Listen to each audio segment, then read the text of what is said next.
안 될 것 같은 썸도 쉽게 다시 살릴 수 있고요. 그렇다면 이렇게 깨진 썸을 어떻게 해야 다시 붙일 수 있을까요? 그럼 이제 썸이 깨진 이유에 대해서 말씀드릴게요. 잘 만나고 있는 것 같았는데 갑자기 썸이 끝나고 끝난 이유라도 알고 싶은데 이유는 모르겠고 또 알 것 같아도 이게 정확히 맞는 건지도 모르겠고 애매하고 그렇다고 상대방에게 대놓고 물어보기도 그렇고요. 사귄 것도 아닌데 자꾸 상대방 생각나고 너무 우울하고요. 그래서 이 썸 다시 붙이고 싶다 라는 생각 들 수 있죠? 또 이렇게 썸붕의 이유를 물어보셨던 분도 계셨고요.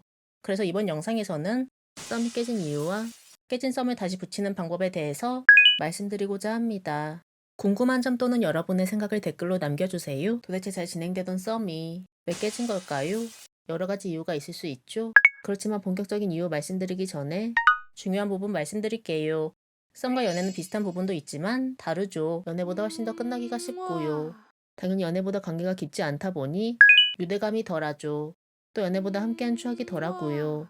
그렇다고 이게 꼭 나쁜 게 아닌 게 연애하다가 끝난 것만큼 지치거나 부정적인 감정이 크지 않죠?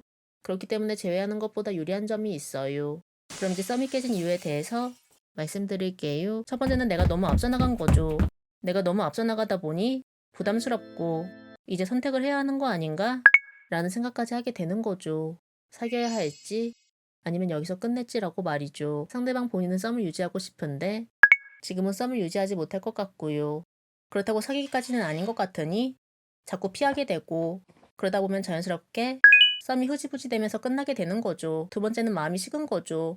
막상 만나면서 생각과는 다른 것 같고 썸 초반의 설렘은 사라지게 되고요.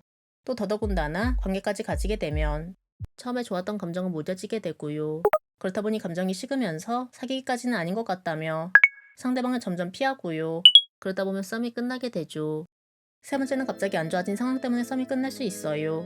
예를 들어 일이 예전보다 확실히 안 되어서 지금의 일에 집중을 해야 되는 상황이라던가 아니면 안 좋은 일이 생겨서 이 문제부터 해결을 해야 한다던가 말이죠. 그렇다면 자연스럽게 다른 곳에 신경을 써야 되니 상대방에 대한 관심이 사라지게 될 수밖에 없는 것이죠. 네 번째는 말은 하지 않았지만 상대방이 생각하는 룰을 안 지켜서이죠.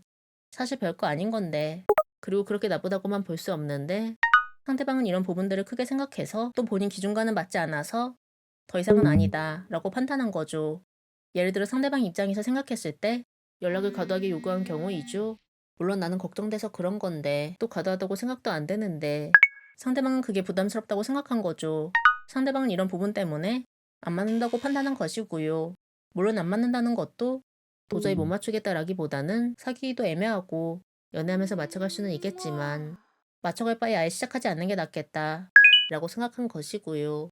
이런 경우인지 알아내는 방법은 상대방이 처음과는 달라지기 시작한 시점에 뭔가 이상한 게 있었던 게 무엇인지를 생각해보면 될 것 같아요. 물론 썸이 끝난 이유가 한 가지만 해당되는 게 아닐 수 있어요.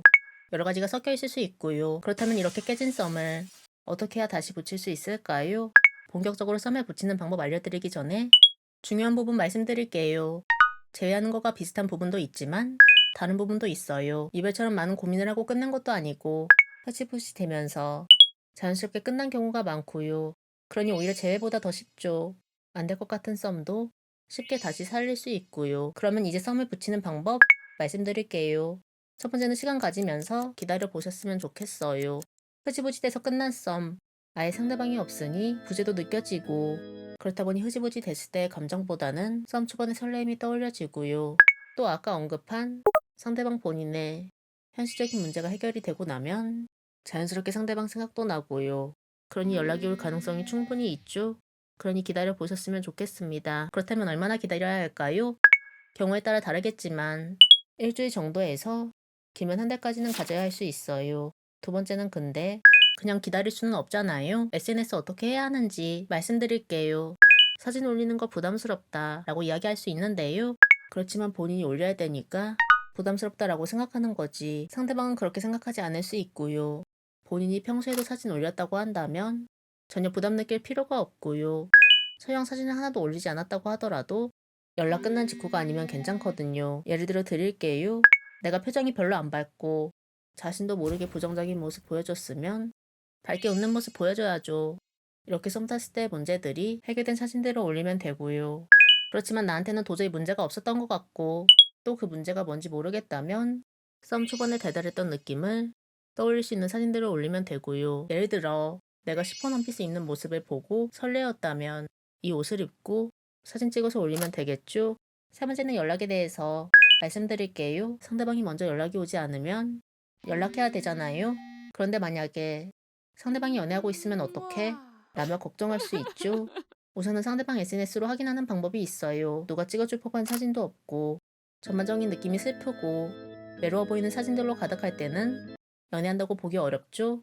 그런데 문제는 SNS 통해서 알 수 없을 때이죠. 또 물어볼 수 있는 겹침도 없고요. 그렇다고 대놓고 연애하냐고 물어보기 그렇잖아요.